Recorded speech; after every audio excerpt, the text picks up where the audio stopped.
Muy buenas tardes y bienvenidos una semana más a nuestra cita en Vitoria, aquí desde Camerino. Ya es habitual entre vosotros y tenernos en vuestras casas desde online, algunos, para que podáis vernos a la hora que queráis, y otros desde Tele7.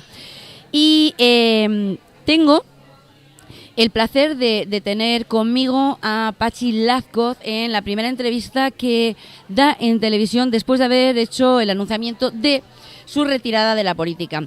También la semana pasada pudisteis oírle esa breve entrevista que nos concedió en radio.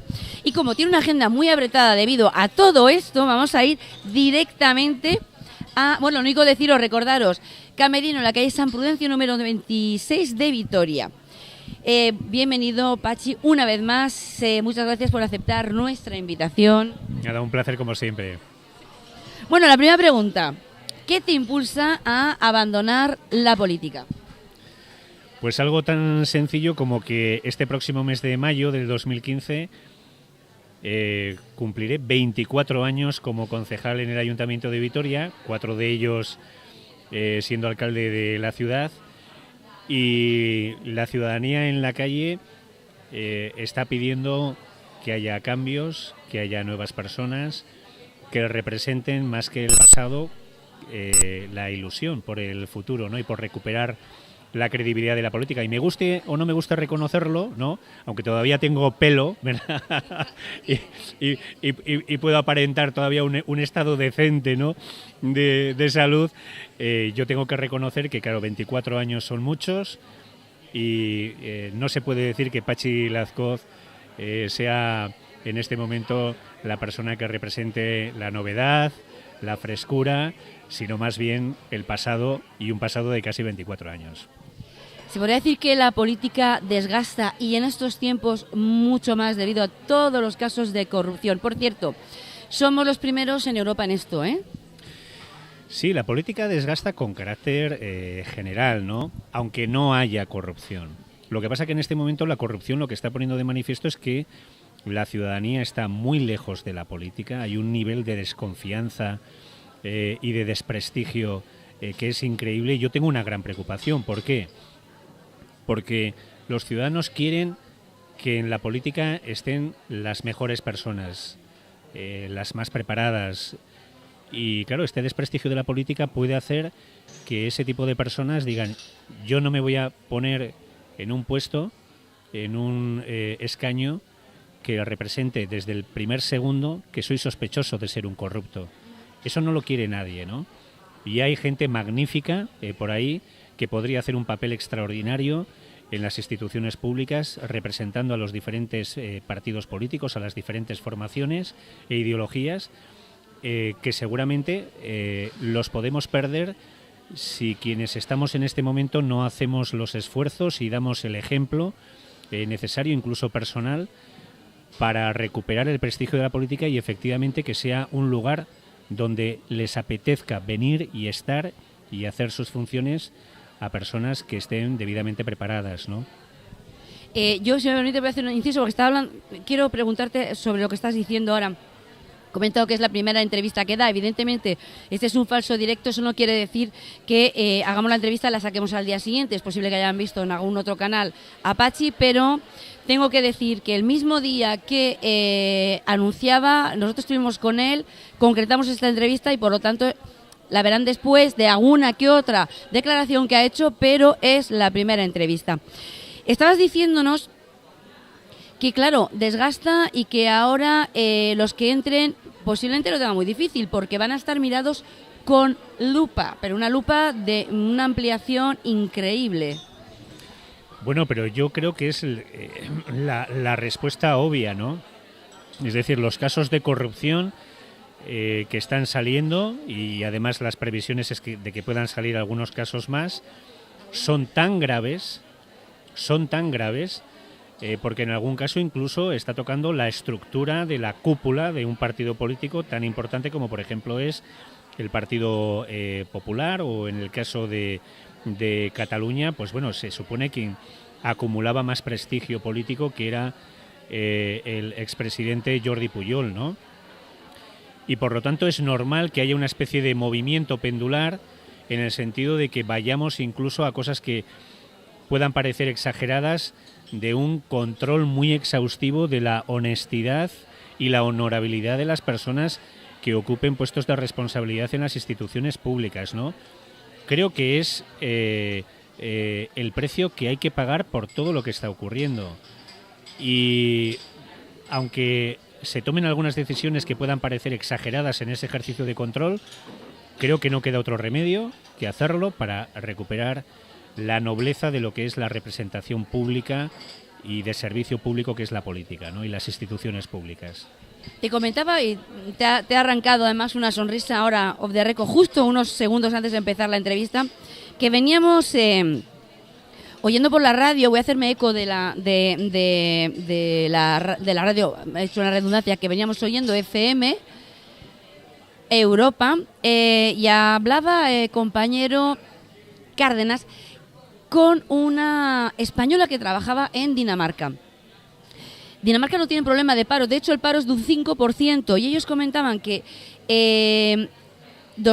atender a 200 personas paradas para ellos era mucho, muchísimo, era algo escandaloso, imagínate aquí, ¿no? De 200. Pero decía que el parado tiene asegurada su vida hasta que encuentre un nuevo puesto de trabajo, porque claro, el trabajo se genera. ¿Por qué? Ella decía que de su sueldo le quitaban entre un 40 y un 50% de impuestos para que el país funcione. Claro, la gente puede decir, Dios mío, ¿dónde vamos? Pero claro, es que no tienen un sueldo de 640 euros.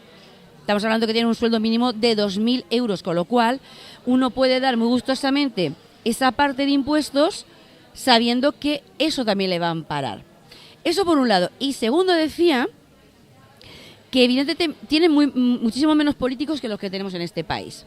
Y muchísimas menos leyes, porque todo es ventanas abiertas, puertas abiertas. Cada dinero que se gasta tiene que ir con su factura.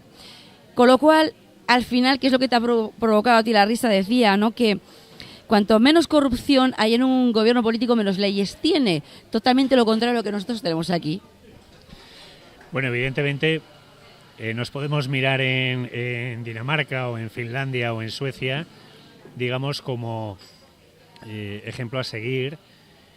Es verdad que además ellos llevan mucho más tiempo que nosotros, incluso en democracia, sí. Perdóname, un inciso. Y no necesitan tener un 90% de turistas para mover el país. O sea, ese es el aliciente, que además viven sin esa necesidad que nosotros en España sí tenemos.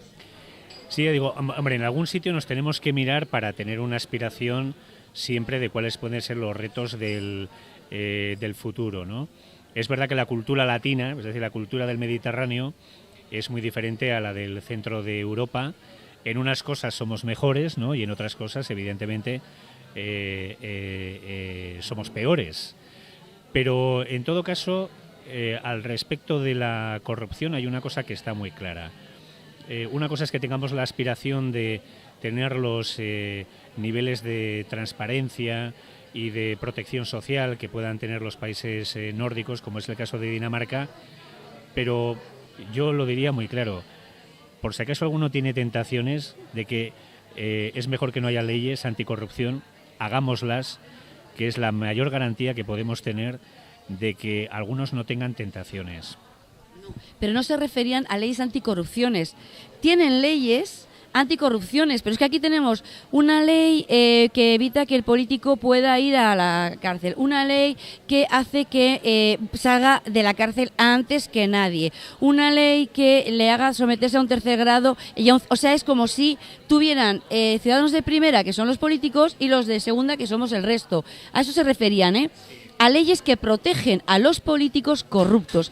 Ellos no las tienen, porque precisamente no tienen esa corrupción. Yo no diría tanto que haya leyes que protegen a los corruptos, sino que hay vacíos en las leyes actuales que hace que determinados delitos que son absolutamente repugnantes, como puede ser el delito de prevaricación, no tienen como pena prevista en el Código Penal el que una persona vaya a la cárcel. Es decir, en el delito de prevaricación, por ejemplo, es un delito que solamente conlleva la inhabilitación para ocupar un cargo público o un puesto público, incluso de funcionario. No, por el delito de prevaricación no. El delito de prevaricación puede ser por malversación de fondos o por estafa, etcétera. Pero el delito de prevaricación no es un delito que lleve aparejada pena de privación de libertad, ¿no? Entonces, me parece que en este ámbito, por ejemplo, es necesario hacer modificaciones, sobre todo de endurecimiento de las medidas, para que nadie tenga la tentación precisamente de dar pasos que conllevan el desprestigio del propio sistema democrático, de las instituciones, aparte de los partidos políticos, ¿no? Fíjate, yo es que además es escandaloso lo que está ocurriendo en este país, es realmente escandaloso. Tenemos que estar dando un ejemplo en el resto del mundo bárbaro. Parece como que aquí es fiesta, toros, olé y además corrupción. Mira, ahora mismo están los políticos pidiendo perdón. Yo como ciudadana, a mí el perdón no me sirve para nada. Me parece muy bien, pero no hay... voy a hacer un pequeño alegato, ¿vale? Yo, además tú como abogado, permíteme. Yo, como ciudadana, no me vale el perdón. Quiero que me devuelvan ese dinero. Quiero que esa gente de Caja Madrid devuelva un dinero que no ha sabido gestionar, porque es que hemos evitado crear otras empresas. Se da menos dinero, se ponen más trabas a los que tienen que generar su propio puesto de trabajo por dárselo a unos señores que se lo han gastado en pijama, no olvidemos, de felpa, que no es lo mismo que lencería fina. Punto 1, o irse de cacería o vinos. Y... que dimita. No, señores, que no tiene que dimitir, tiene que ser expulsado, tiene que ser echado a la calle de su puesto de trabajo. No olvidemos que es un puesto de trabajo que todos pagamos. Y luego, también quiero decir, en este caso, en todos los partidos, es verdad que hay gente corrupta y gente que no lo es. Hay gente que trabaja y trabaja. Yo podría hablar, en vuestro caso, del Partido Socialista, yo conozco muchísima gente, del PP también, o sea... somos de Irún, alguno es de Irún, hay uno en concreto, no voy a decir su nombre, que escribió un libro sobre los corruptos. De Irún pasa como en Vitoria, si aquí os conocéis, si en Irún somos menos, no conocemos más. Entonces, no quiero meter a todo el mundo en el saco, pero sí a quien tiene el poder de echar de ese partido a esos corruptos, que al fin y al cabo es como yo le hablaba. Mira, Borja Semper, por ejemplo, yo le hice una pequeña entrevista, le dije, Borja, cuando presentó su libro sobre la corrupción, él abogaba para que todo se limpiase. Si los primeros perjudicados de todo esto son los políticos honrados, porque al final todos vamos en el mismo saco. Vamos, no, que yo me he incluido. Todos van en el mismo saco. Bueno, pero esto yo creo que es el clamor que está en la calle, lo que estás contando, ¿no? Evidentemente, no solamente pedir perdón no basta, sino que si pedir perdón arreglase el asunto, pues bueno, pues diríamos, vale, pues ya está. Evidentemente hay que asumir responsabilidades. Y la primera responsabilidad tiene que ver con poner en manos de la Administración de Justicia, de los jueces y tribunales, todos los recursos que sean necesarios para que puedan hacer de forma eficiente y eficaz su trabajo. ¿Y qué es hacer eficiente y eficaz el trabajo? Que aquel que ha robado dinero público, ya no le llamemos corrupción, vamos a llamarle lo que es de verdad, aquel que ha robado dinero público o que ha perjudicado el interés público, tiene que ir a la cárcel, tiene que devolver el dinero que ha robado y evidentemente tiene que ser expulsado, pero ya no expulsado de los partidos políticos, expulsado prácticamente de por vida de poder participar en nada que tenga que ver con las instituciones públicas. Bueno, por eso lo de la contundencia. Y eso también exige, aparte de poner en manos de la Administración de Justicia los medios necesarios, hacer las modificaciones de las leyes que sean necesarios para que puedan actuar, en este caso, con contundencia y con rapidez, ¿no? Lo que no puede ser es que haya casos de corrupción que están años y años y años y años con decenas de miles de papeles en archivos en los juzgados y que dé la sensación, por ese retraso, que dé la sensación de que hay personas que son impunes e inmunes a la Administración de Justicia, ¿no? Por lo tanto, coincido plenamente con este clamor. Y evidentemente, ¿quiénes somos responsables de que no tengamos esos medios y esas leyes, digamos, en perfecto estado de revista? bueno, pues quienes hemos ocupado responsabilidades, los diferentes partidos que hemos gobernado en España, que seguramente nuestro principal error haya sido no haber puesto en el número 1 de la agenda política estas cuestiones vinculadas al prestigio de las instituciones y, por lo tanto, a una lucha feroz contra la corrupción. Bueno, yo creo que esa autocrítica la tenemos que hacer, pero no para decir que pido perdón, sino para actuar y actuar en consecuencia. Y además hay que hacerlo muy rápido. Yo, fíjate, cuando oía tanto al señor Rajoy pedir disculpas o a otros muchos pedir perdón, yo pensaba, está muy bien lo del perdón, pero hay una cosa clara. Ese perdón no va a hacer que las familias lleguen a final de mes a pagar la luz. Esos niños que están mal alimentados en estos momentos en un país, ay caray, que parece que estamos hablando, y perdónenme, pero de cualquier país sudamericano que todavía está por desarrollar, que estamos hablando de este país que es España, que se supone que estamos en Europa.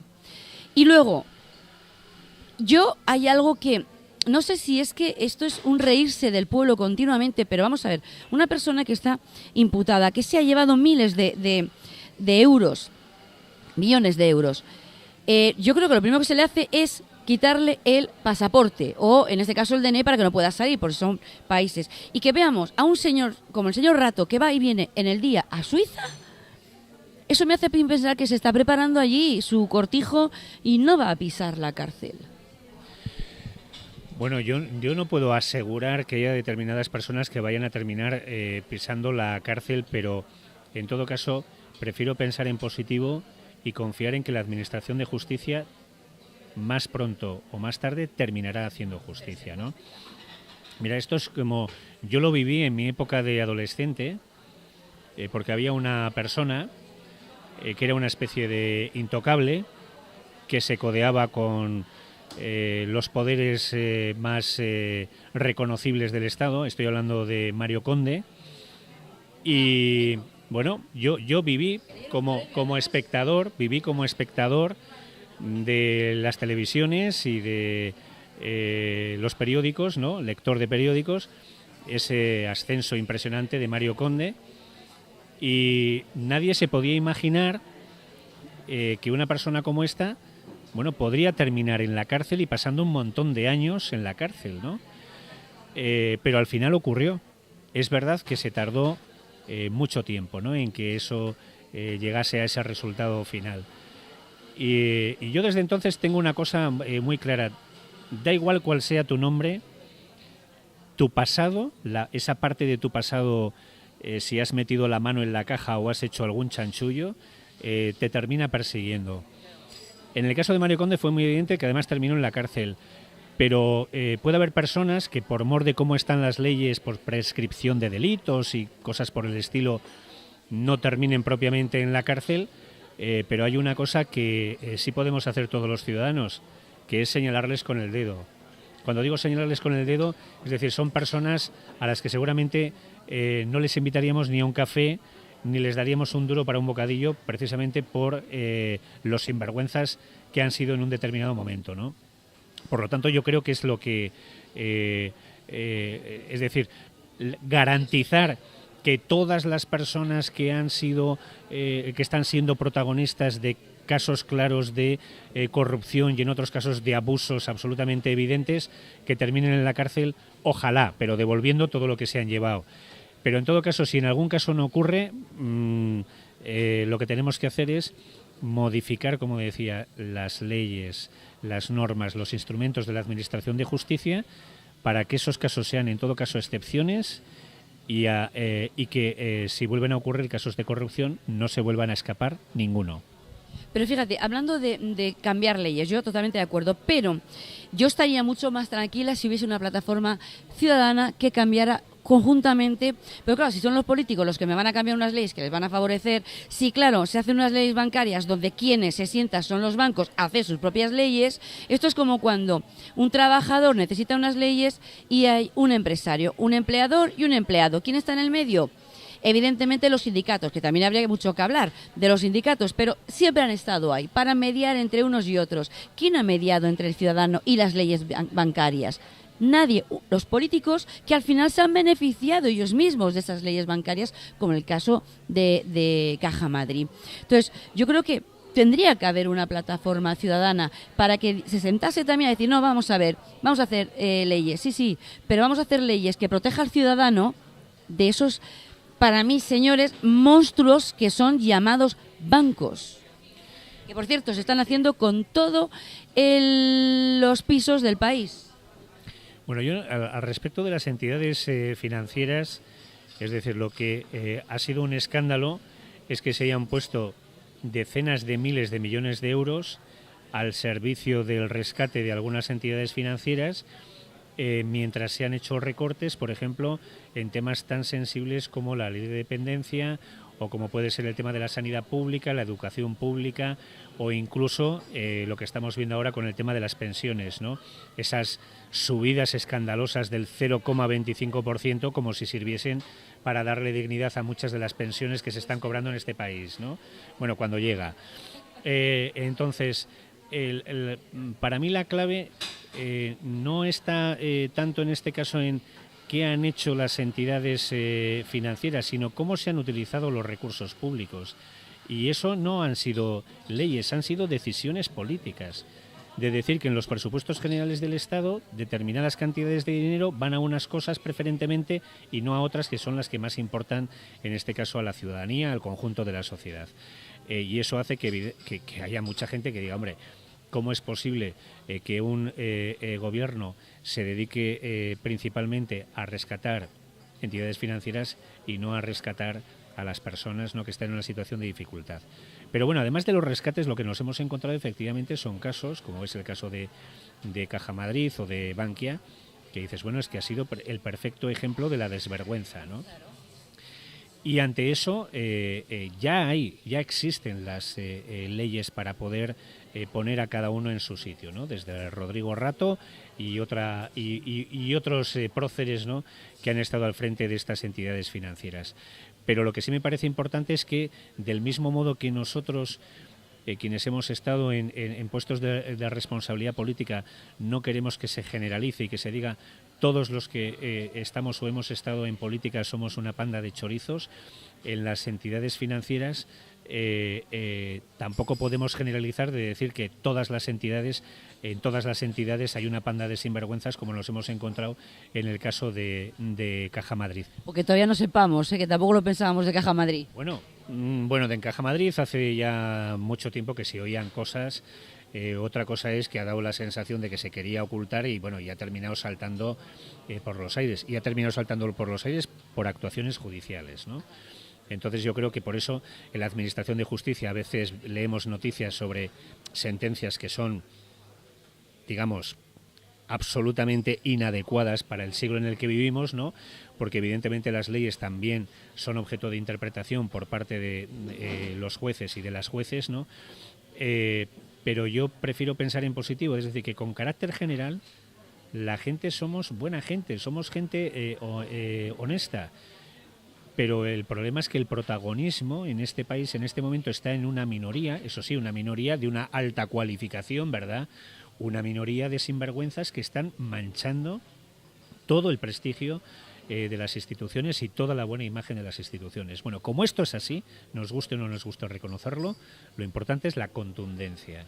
No puede parecer que somos una panda de blandengues, de que dices, oye, pero si yo a este compañero no me podía imaginar que era un jeta y un chorizo, pues qué pena, no. Pues en vez de decir qué pena, lo que hay que hacer es ser los primeros en llevarlos y ponerlos a disposición de los tribunales. Eso es lo que tenemos que hacer. Yo quería decir además, bueno, aunque se piense en rescatar un banco, sigo pensando que debería haber una plataforma ciudadana que también estuviese en ese momento en el que el gobierno lo decide para rescatar. Eso uno. También decía, creo que era el presidente, y lo sigue el presidente de Uruguay, que cuando a una persona le gusta demasiado el dinero hay que retirarle de la política porque jamás será buen político. Y es una desvergüenza, no sé cuánto tiempo me quedan, 5 minutos, vale. Ver al señor Granados en una pregunta que le hace Tania, creo, en este caso de Izquierda Unida, en su momento, en un programa de televisión, preguntándole si tiene una cuenta en Suiza y lo desmiente. Hombre, no, me lo estás preguntando de broma, cuando no solo tenía, o sea, tenía una cuenta en Suiza gorda, no, gordísima, increíble. Pero, permíteme, porque como vas a estar de acuerdo conmigo, no vamos a decir más. Como tengo 5 minutos y en 5 minutos da bastante tiempo en televisión, ¿te da pena dejar de algún modo estos 24 años de tu vida? Pues sí, me da mucha pena, pero fundamentalmente por una razón. El Ayuntamiento de Vitoria y las calles de Vitoria han sido los lugares donde he pasado más tiempo incluso que en mi propia casa, ¿no? Y claro, 24 años es toda una vida.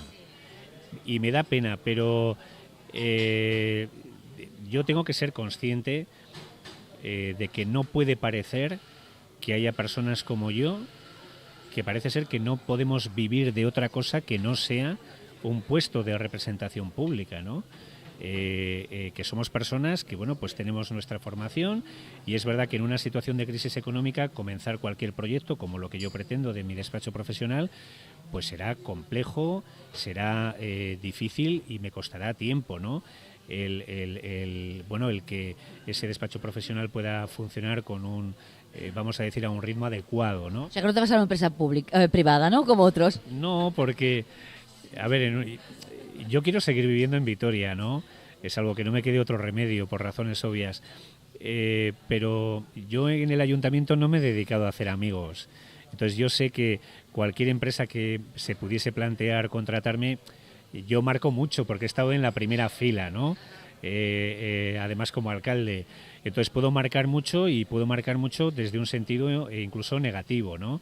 Entonces ni siquiera lo voy a intentar en la empresa, en una empresa privada. Me haré autónomo y creo que ese puede ser un espacio bonito y donde yo puedo aportar seguramente lo mejor de mí mismo, no solamente de mi formación académica, sino también pues bueno de lo que ha sido mi trayectoria profesional en el Ayuntamiento de Vitoria. Creo que me da tiempo la última pregunta. Sí, vale. Te iba a preguntar qué valoración haces de todos estos años en el consistorio. No sé si te apetece, ya ha quedado un poco contestada, pero bueno, ¿quieres hacer alguna matización más? No, como todas las trayectorias, he conseguido éxitos muy bonitos, ¿no? para esta maravillosa ciudad, como por ejemplo el premio de la Green Capital, y también he cometido errores, ¿no? Y errores, bueno, que me hubiese gustado que no hubiesen sido errores, sino aciertos. En todo caso, creo que he sido una persona sobre todo honesta y he intentado trabajar con la nobleza de sacar lo mejor para Vitoria y me despido con ese sabor agridulce que debe ser el de la ecuanimidad, ¿no? A mí no me gusta cometer errores y sobre todo si son errores que afectan al conjunto de la ciudadanía. Otra cosa es para tus propias cosas, tus errores solamente los sufres tú, ¿no? Y solo por eso, pues bueno, quiero aprovechar vuestras cámaras para pedir disculpas en aquello que no haya ayudado a Vitoria como yo quería.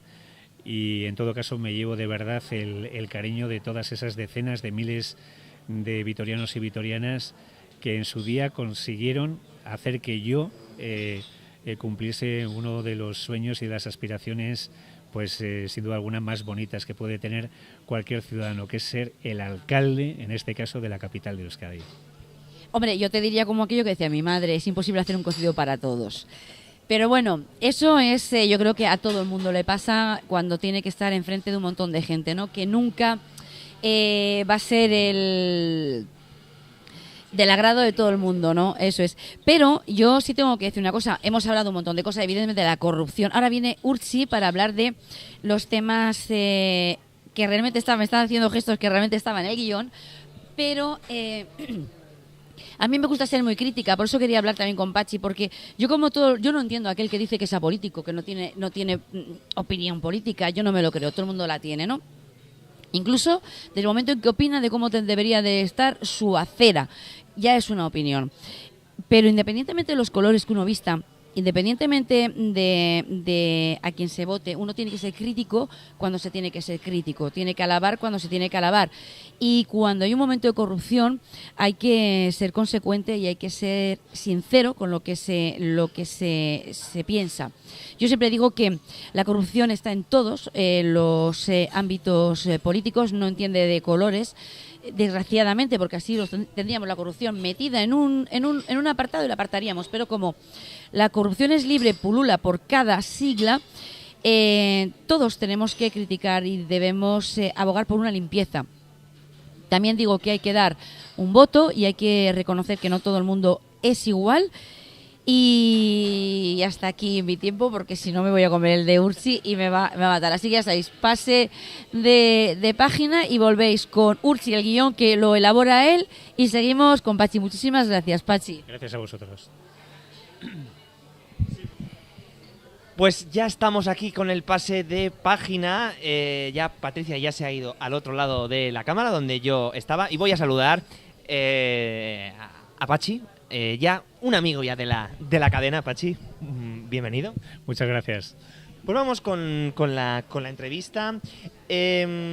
¿Vas a seguir la evolución de la siguiente legislatura desde la barrera? Bueno, eso seguro, ¿no? Evidentemente con la ventaja de saber muchas cosas, ¿no? Previamente. Es decir, no voy a ser un espectador nuevo, ajeno al funcionamiento de la Casa Consistorial, por lo tanto seguramente me podré quedar con matices y detalles que igual otras personas no aprecian como yo, ¿no? Y vas a decir, mira, debería de hacer esto, debería de hacer lo otro. Vas a ser un... No. Aunque sea... no digo públicamente, pero seguramente en petit comité sí que lo dirás. Hay que ser muy respetuoso, ¿no? Esto es lo mismo que hacer las comparaciones entre los alcaldes que ha tenido Vitoria en la época democrática, ¿no? Cada uno, digamos, tenemos nuestro propio estilo, con cosas buenas, con cosas malas, con cosas regulares. Lo importante es, al final de tu trayectoria, digamos, un poco cuál es el sabor de boca o la sensación general que hayas podido dejar. Lo que nunca debemos hacer los ex es pretender dar lecciones a los que vienen por detrás. ¿Por qué? Porque para ser alcalde o alcaldesa, los que te eligen son los ciudadanos. Y una persona te podrá parecer, bueno, que hace esto mejor o que yo lo haría de otra manera, pero cuando tienes la legitimidad de que te han elegido los ciudadanos con sus votos, lo que hay que hacer es respetar eso primero. Y por lo tanto no meterte donde no te llaman. Bueno, esto ya lo has contestado, lo de la mochila, ¿no? Que en su haber resta frescura. ¿Cuándo debe tener un político una fecha de caducidad, Pachi?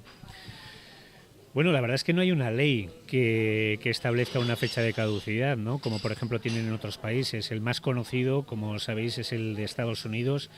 Ningún presidente puede estar más de dos legislaturas, por lo tanto 8 años. Y yo creo que eso se va a terminar imponiendo en todas las legislaciones europeas, y España no va a ser una excepción. En todo caso hay una cosa, casos como el mío, de estar 24 años en una institución o en la misma institución, creo que van a pasar a la historia, no me cabe ninguna duda. ¿Ha acabado el proceso de cambio, tanto en el Ayuntamiento como en el Partido Socialista Obrero Español? No, precisamente lo que se ha hecho es iniciar ese proceso de cambio que nos está reclamando la ciudadanía, ¿no? Personas nuevas, en el que haya en los equipos una combinación inteligente entre la experiencia y la juventud, porque hay que hablar de juventud propiamente dicha, y que afronten de una manera diferente y sin tener mochilas, es decir, sin tener que deberle a nada a nadie, para que, por ejemplo, la forma de hacer la política sea radicalmente diferente, la forma en la que se construyen las leyes también sea radicalmente diferente y se den aquellos pasos que nos está reclamando la ciudadanía de honestidad, de limpieza y, sobre todo, de centrarse en la preocupación y en los problemas de los ciudadanos. ¿Crees que igual que tú, muchos otros deberían de tomar la misma decisión? Hombre, yo no diría muchos otros, pero algunos sí. Algunos sí. Sí, porque esto que a pie de calle se llama los de la vieja guardia, ¿no? los de la vieja guardia tenemos que ir dando esos pasos, ¿no? Yo no le voy a dar lecciones a nadie, pero sí que les invito a que, no solamente en mi propio partido, sino también en otras formaciones políticas, a que hagan una reflexión que sé que es dura, que es complicada, porque hay que hacer un ejercicio muy honesto y profundo de autocrítica y dar el paso de apartarse para que esa nueva frescura que tiene que entrar en la vida política y en las instituciones se pueda producir de verdad. ¿Qué le pides al siguiente alcaldable socialista que haga por Vitoria? Bueno, pues sobre todo que recupere el prestigio de la institución, ¿no? Desgraciadamente, Vitoria, lo hemos podido ver en los últimos meses, da la sensación de que es, en vez de la capital de la solidaridad, la que es capaz de acoger y proteger a las personas y a las familias que, sobre todo en una situación de crisis económica, están en una grave situación de dificultad. En Vitoria hay que decir que es la primera vez que se ha hablado de familias y de personas que pasan hambre.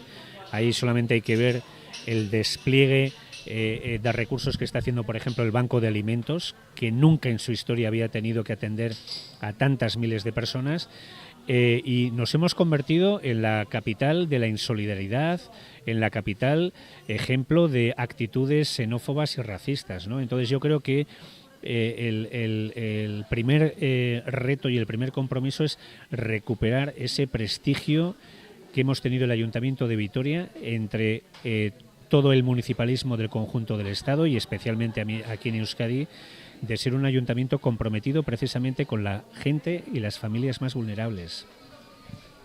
Si el alcaldable del PSE no consigue la alcaldía, ¿qué le dirías al próximo alcalde o a Javier Maroto si repite en el cargo?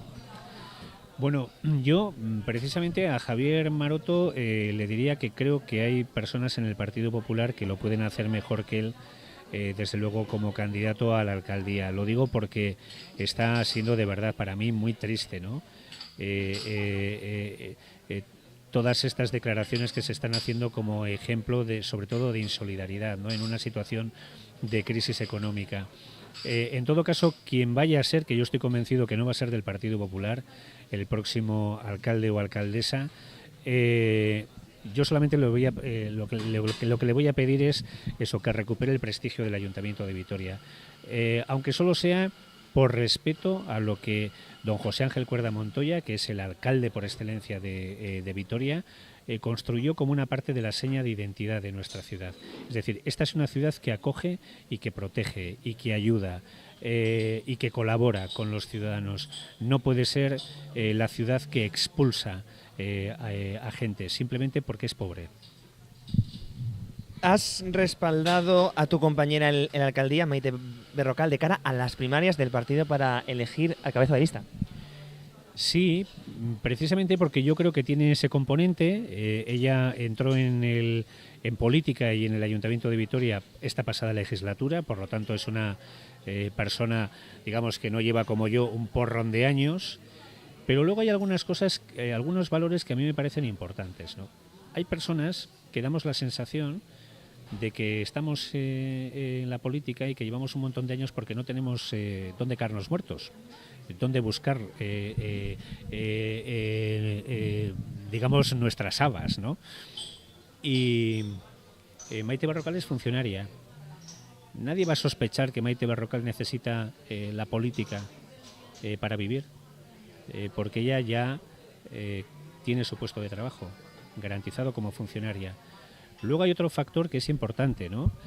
Que en toda la historia democrática de la ciudad de Vitoria no lo hemos representado ninguno de los candidatos a la alcaldía, y en mi caso, como alcalde de la ciudad, que Maite Berrocal es euskaldun, y por lo tanto, bueno, yo creo que es importante, ¿no?, el hacer ese gesto en el que Maite Berrocal es la primera candidata de los socialistas que es capaz de atender a cualquier ciudadano, le hable en euskera, le hable castellano, incluso en otros idiomas, ¿no? Pero sobre todo en euskera y en castellano. Y luego un elemento que me parece importante. Maite Berrocal tiene un prestigio, además es un prestigio en el conjunto del Estado, también aquí en Euskadi, en el ámbito de la igualdad, del feminismo, y yo creo que, aunque hay algunos ejemplos que no se pueden poner, ¿verdad?, de mujeres en el ámbito institucional y en el ámbito político, pero yo estoy convencido que mientras que el siglo XX las instituciones sobre todo han tenido caras y ojos de hombres, estoy convencido que el siglo XXI una parte importante de la recuperación del prestigio de la política y del prestigio de las instituciones va a tener cara y ojos de mujer. Y evidentemente eso también lo representa Maite Berrocal. Sí, porque seguramente yo estoy convencido de que nunca, por ejemplo, nunca ha habido una presidenta de España, ni una presidenta de los Estados Unidos. Es decir, mira, en Alemania será lo que sea, pero esa mujer y Margaret Thatcher en su época ponían a todos rectos, ¿eh? Sí, es verdad que contamos a las mujeres, no sabemos el nombre de la mayor parte de las mujeres protagonistas en la vida política, incluso a nivel internacional, precisamente por lo pocas que son en número, ¿no? Y yo creo que eso, sin duda alguna, va a cambiar. Y va a cambiar, estoy convencido, que con un respaldo muy importante a nivel de la ciudadanía. Creo que una parte del desprestigio de la política tiene género y lo representamos los hombres. Y creo que una parte del prestigio de la política tiene género y lo van a representar las mujeres, no me cabe ninguna duda. Sí, porque es lo que tú dices, los nombres, ¿no? ¿Quién no se acuerda o se va a acordar siempre de Esperanza Aguirre? No sé, que será lo que sea como política, pero ahí no entro a valorar, ¿no? Pero también ha dominado Madrid como la dama de hierro, digámoslo así, de Madrid, ¿no? También es... Sí, no es el mejor ejemplo que yo pondría, bueno, pero en todo caso sí que es verdad que hay mujeres que representan siempre esa especie de punta de lanza, ese carácter pionero. Seguramente otro tipo de ejemplos ayudarían más a que hubiese más mujeres todavía al frente de alcaldías, de comunidades autónomas y de estados, no me cabe ninguna duda. Bueno, es que me estoy acordando de otros nombres que si empezamos, Rita Barberá, por ejemplo. Bueno, dices que las cuentas del Grupo Socialista que abandonas muestran total transparencia, absoluta, ¿no, Pachi? Sí, porque no dejan de ser recursos que disponemos que vienen de los recursos públicos. Esto pasa en todas las instituciones, en las Juntas Generales de Álava, en el Parlamento Vasco y en el Congreso de los Diputados. Son aportaciones, digamos, para el funcionamiento de los grupos parlamentarios, en el caso del Ayuntamiento, de los grupos municipales. Y yo desde hace mucho tiempo, porque estamos hablando del año 2001, me planteé algo que es lo típico que se hace en las familias, ¿no? Que es ahorrar como una hormiguita para los momentos de dificultad, y hemos ahorrado una cantidad importante de dinero precisamente para, en esta situación de dificultad, poder hacer las labores de representación pública y política que nos corresponden, ¿no? Y sobre todo transparencia, porque son datos que no están ocultos. En el seno de mi partido ya sabes, bueno, pues que tenemos esta situación de que hay diferentes grupos, vamos a llamarlo así. La persona que en el grupo municipal lleva la administración municipal, las cuentas, no es una persona que dentro del partido apoye, por así decirlo, a lo que se llama el sector oficial, sino que forma parte, pues bueno, de la gente que apoyó en su momento a Juan Carlos Alonso o a Iván Ruiz de Aguilar, ¿no? Compañeros del partido. Has mostrado preocupación porque, según has recordado, el consistorio de Gasteiz, gobernado actualmente por el PP, está bajo sospecha, ya que algunos casos, como el alquiler de las oficinas de San Antonio, están siendo investigados por los tribunales. Sí. Bueno, hay 4 instancias en las que el ayuntamiento está siendo investigado. En un caso, como una pieza separada de la trama Gürtel, que está investigándose en la Audiencia Nacional. De hecho, hay informes de la UDEF, de la Unidad de Delitos Económicos y Financieros, que es un contrato de una planta de residuos del vertedero de Gardelegui.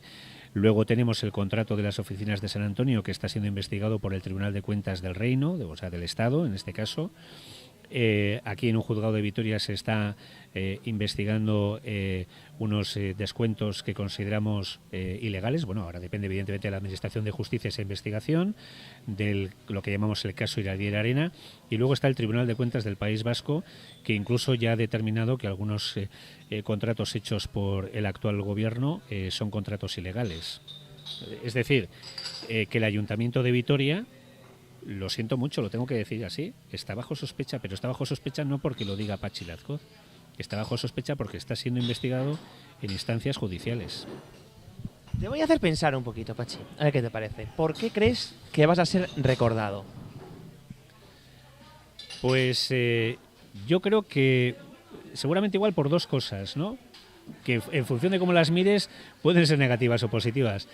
Yo creo que por la burrada de horas que he metido en el ayuntamiento. Otra cosa es que luego hayan cundido lo suficiente, pero yo creo que una de las cosas que me reconocen incluso mis adversarios políticos es mi capacidad de trabajo, de meter horas, por decirlo así, de esta forma tan coloquial. Y luego la otra seguramente será la pasión, a veces igual demasiado efervescente, con la que yo vivo mi ciudad y la institución, el Ayuntamiento de Vitoria, ¿no? Soy incapaz de poner cara de palo, ¿no? Y decir, oh, esto, Vitoria, qué bonito, tal, no sé qué, no sé cuánto, sin darle una mínima fuerza, una mínima energía a mi voz y a mis gestos, ¿no? ¿Te vas a ir de Vitoria o vas a volver a tu ciudad de origen? No, a mi ciudad de origen la visito de vez en cuando, no está tan cerquita, ¿no? Pamplona, que no me hace falta hacer ningún tipo de esfuerzo, ¿no? Yo soy nacido en Pamplona, pero soy muy vitoriano, ¿no? Y bueno, quiero que mi vida profesional y el resto de mi vida vital sea en Vitoria, salvo que no me quede otro remedio de buscarme mis alubias y mis habas fuera de Vitoria. Pero desde luego, si depende de mí, será aquí en Vitoria, sí. ¿Te queda alguna espinita clavada de tu paso por el consistorio? Siempre dejas espinas clavadas, ¿no? Sobre todo las espinas de los errores cometidos, ¿no? Porque yo creo que a nadie le gusta equivocarse, pero es que a mí, aparte de no me gustarme equivocarme, o sea, me da rabia equivocarme, sobre todo porque, claro, cuando tú te equivocas con las cosas de tu propia casa, los afectados eres tú y tu familia, pero cuando te equivocas en el ámbito de la gestión de lo público, los efectos son para muchos ciudadanos, muchas personas, ¿no? Y en ese sentido, pues bueno, no se trata de no contar un rosario, ¿no? De las cosas que seguramente podría haber hecho mejor o que las tendría que haber hecho de otra manera. Pero sí que me gustaría que todo el mundo tuviese la convicción de que las cosas que hice las hice pensando en que las hacía bien, o con la intención de hacerlas bien, por la sociedad vitoriana y evidentemente por el prestigio de Vitoria. ¿Qué le dirías a la gente que quiere dedicarse a la política y le da reparo hacerlo por todos estos casos que anteriormente habéis hablado? Pues que no se lo dé. Ya sé que vivimos unos momentos en los que hablar de la política es, oye, ¿qué voy a ocupar? ¿Un puesto en un ayuntamiento, en una diputación, o en el gobierno vasco, o en el gobierno de España, y ya desde el primer segundo soy sospechoso de ser un chorrizo y un corrupto, ¿no? Es decir, no son buenos tiempos para invitar a la ciudadanía a que dé el paso y participe en política.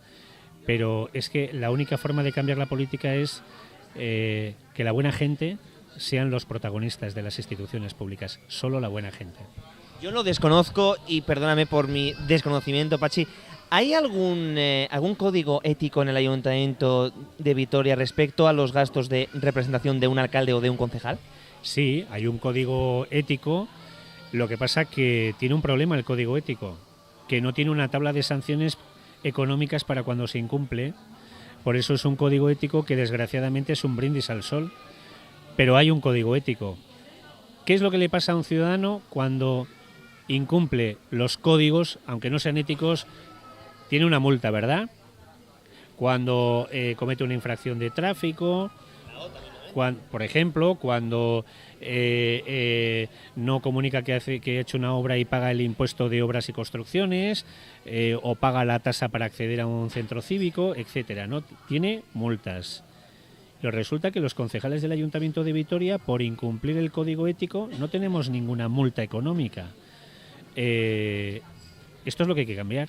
Yo ya lo propuse y no salió adelante, pero el código ético del Ayuntamiento de Vitoria, para que funcione, tiene que tener sanciones económicas, como cualquier ciudadano. espero que eso cambie en esta próxima legislatura. ¿Qué opinas sobre Podemos? Porque has hecho unas declaraciones que tú has dicho, Podemos representa la necesidad de un nuevo sistema. Hay que tener en cuenta que Podemos, que todavía está conformándose como partido político propiamente dicho, viene de diferentes plataformas ciudadanas que al final han tomado la decisión de organizarse como una formación política, ¿no? Y nos guste o no nos guste reconocerlo, una parte de la convulsión en la sociedad y en la política viene de ese empuje, de esta nueva formación política. ¿Nos gustará o no nos gustará reconocerlo? Lo mismo que, por ejemplo, las plataformas de los afectados por las preferentes han convulsionado la política a la hora de que hay que cambiar las normas con el tema de las leyes relacionadas con las entidades financieras, ¿no? O las plataformas antidesahucios con las normativas que tienen que ver con la posibilidad de echar a una familia de su casa porque han entrado en una situación económica desgraciada, ¿no? De estar en paro. Es decir, a cada cual hay que reconocerle lo suyo. Hay un montón de plataformas ciudadanas que están removiendo la política, Podemos es una de ellas. Y bueno, ¿que va a ser un adversario político? Va a ser un adversario político. ¿Hay que hablar mal de los adversarios políticos simplemente porque son adversarios? No. Podemos, para mí, tiene sus cosas regulares y malas, pero hay que reconocerle también los elementos positivos. Y competiremos los socialistas, competiremos lo mismo que lo hacemos con el Partido Popular, con Izquierda Unida, con el PNV, con Bildu. Bueno, tendremos un nuevo competidor al que yo espero que evidentemente le ganemos también los socialistas, ¿cómo no? Según una reciente encuesta, Podemos sería la primera fuerza política en las elecciones generales. Sí, bueno, y como todas las encuestas, hay que tenerlas en cuenta, porque quiere decir que si hay otros que están mejor considerados en esas encuestas, en una parte será por sus méritos y en otra parte será por los deméritos de los demás. Y por lo tanto yo creo que estas encuestas nos tienen que servir, bueno, no solamente para estar atentos a la evolución, porque las encuestas se seguirán haciendo hasta el momento en que los ciudadanos vayamos a votar, ¿no? Pero hay una cosa que es para mí muy clara y muy evidente. Estas encuestas deben servir como llamada de atención a corregir nuestros propios errores. Nos quedan 7 minutos, que da para mucho, como dice Patricia, da para mucho en televisión. ¿Crees que le va a hacer daño al Partido Socialista a nivel nacional esta plataforma de Podemos? Porque, claro, hay un problema. En la derecha solo existe, entre comillas, un partido político. Bueno, y dos si metemos a UPyD en el saco, ¿no? Pero en cambio, en la izquierda tenemos a Podemos, a Izquierda Unida y al Partido Socialista. Bueno, hay una cosa que es una verdad matemática, por lo menos hasta ahora, y es que cuando ha habido un partido en la izquierda que ha aglutinado un número suficiente de votos, digamos por lo del voto útil, ¿verdad?, es cuando hemos sido capaces de ganar a la derecha, en este caso al Partido Popular, y gobernar diferentes ámbitos institucionales, ¿no? Evidentemente el fraccionamiento del voto en la izquierda hace que siempre sea una ventaja, en este caso para el Partido Popular, que es el partido, vamos a decirlo, de referencia de la derecha en este país. Bueno, pero con esto tenemos que jugar, nos guste o no nos guste, ¿no? Y por lo tanto, de cara a lo que puedan ser los resultados electorales de las próximas elecciones, yo solamente pido una cosa, que al final, sea cual sea el resultado, quienes nos consideramos de izquierdas hagamos una actuación responsable. Si hay más votos y más escaños de gente de izquierdas que de derechas, lo que no podría ser es que con no sé qué tipo de argumentos termina gobernando la derecha y no la izquierda. ¿Te gustaría que en esta nueva etapa hubiese un gobierno en Vitoria de Podemos, PSE e Izquierda Unida? Bueno, no sé si la matemática dará para eso, ¿no? Sí.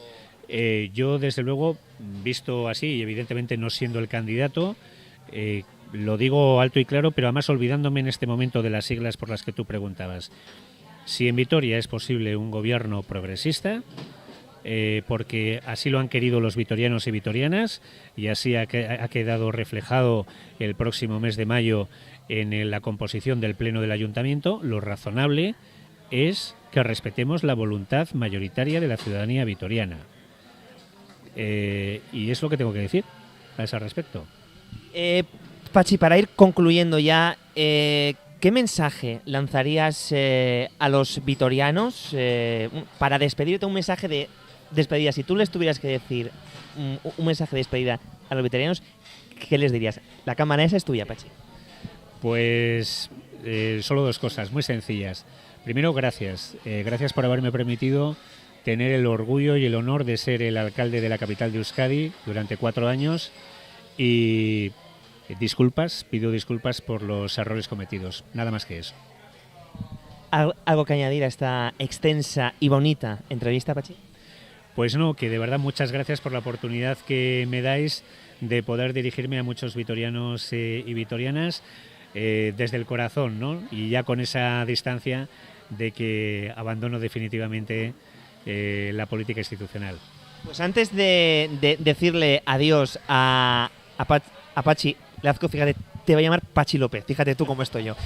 Vamos con nuestra compañera Susana Jaras, con Pluma Azul, que nos va a enseñar un montón de cosas. Y con Más que Aromas, situado en la calle Gorbea número 3. Pues volvemos y ya nos despedimos de Pachi.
Pues ya habéis visto todo a Susana y a Más que Aromas. Yo, sinceramente, Pachi, personalmente, me da muchísima pena que ya no te entrevistemos como persona que está ligada al ayuntamiento. Lo hemos conocido este año y de verdad, Pachi, gracias por la ayuda también que nos has dado. Nada, por Dios, gracias a vosotros, de verdad.